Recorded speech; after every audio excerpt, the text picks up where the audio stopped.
नमस्कार। Use of की ये छोटी सी वीडियो है। यूज ऑफ में एज इफ़ के बारे में इसमें जान लेते हैं। इससे पिछली वाली वीडियोस जितना भी मैं करा चुका हूँ यूज़ ऑफ में, उसको प्लीज़ आप एक नोट्स बनाकर अच्छी तरह से लिख लीजिए। ये आपको काम आएगा, नहीं स्पीकिंग करने में, राइटिंग करने में हेल्प करती है ये।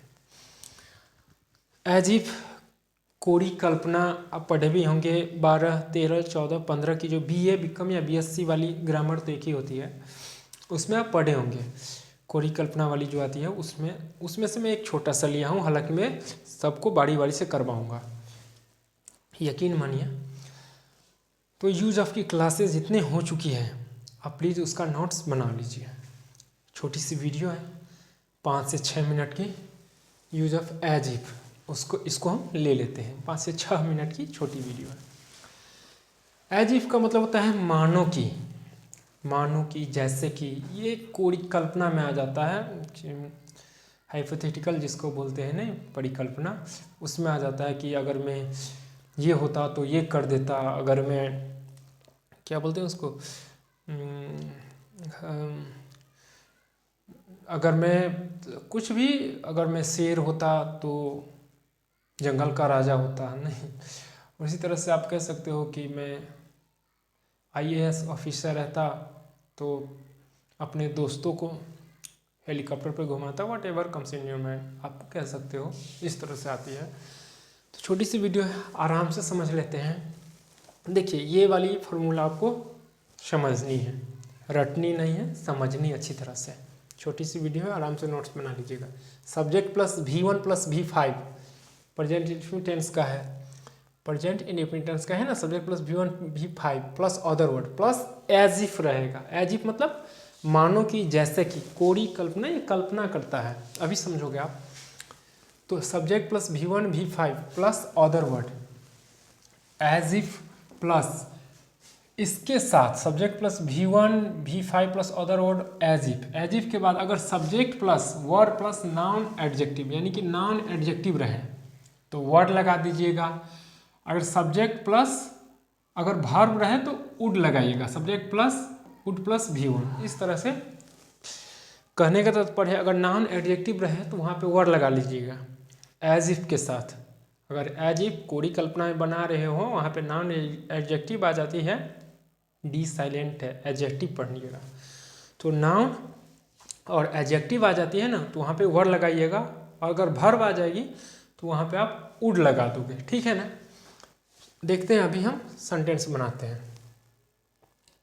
नाउन एडजेक्टिव हो तो वर्ड लगाइएगा, मैं अभी बताया हूँ।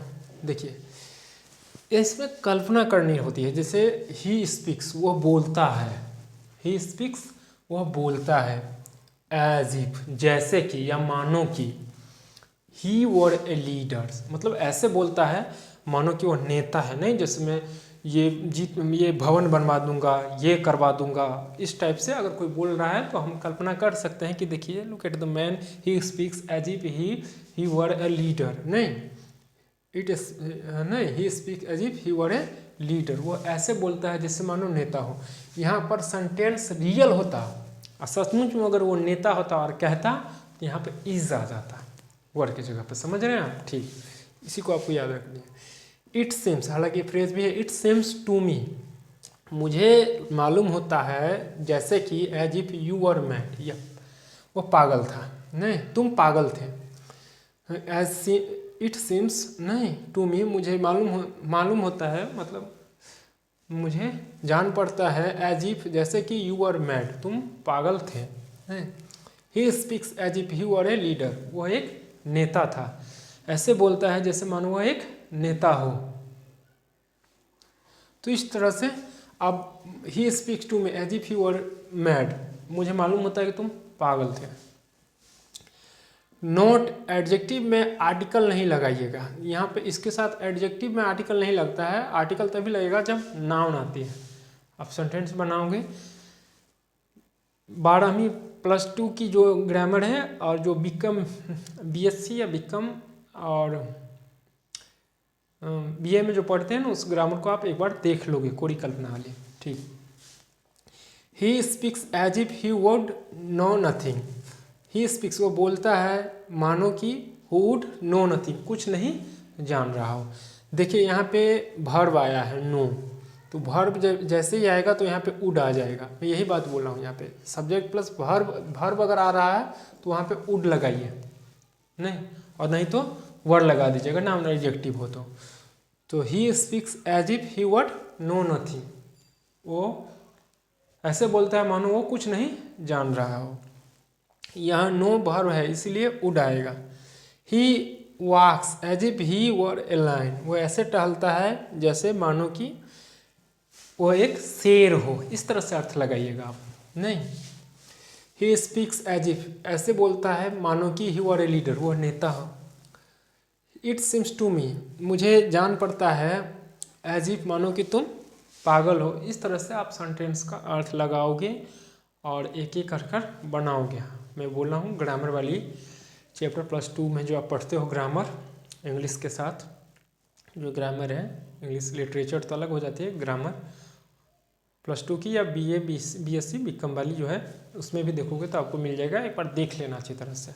और यहाँ एक छोटी सी वीडियो थे वो मैं आपको करवा दिया हूँ, इस पर बहुत सारे मतलब 20 25 30 40 जितना आप चाहे उतना सेंटेंसेस आप बना सकते हो। तो छोटी सी थी, यूज ऑफ एज इफ, कल्पना करके बना सकते हो आप।